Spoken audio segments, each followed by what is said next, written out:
In today's video, I'm going to teach you how to add a YouTube video on Figma. By the end of this tutorial, you'll be able to embed a playable YouTube video directly inside your Figma file, which is really useful for presentations, prototypes, or design handoffs where you want to show video content in context.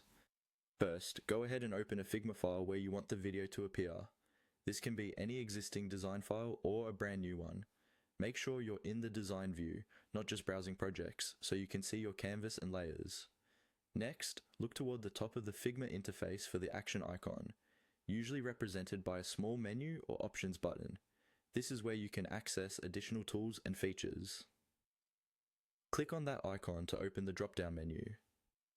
From here, you'll see several options, including things like plugins and widgets, which extend Figma's capabilities beyond the basic tools. In that drop-down, click on Plugins and Widgets. This opens up a panel where you can search for and run different plugins. Plugins are community-built tools that add extra functionality to Figma, and we'll be using one of them to bring in our YouTube video. In the search bar of the plugins section, type in Ampere. Give it a moment to load the results. You're looking for the plugin called YouTube and Vimeo Video.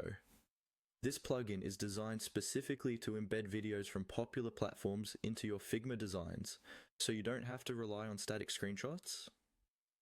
Once you see YouTube and Vimeo Video in the list, click on it to select it and then click on Run. This will launch the plugin in a small window inside Figma. If it's your first time using it, it may take a second to initialize, so just be patient. From here, simply follow the on-screen prompts in the plugin. Typically, it will ask you to paste the URL of the YouTube video you want to embed. After you paste the link and confirm, the plugin will generate a video frame directly on your canvas.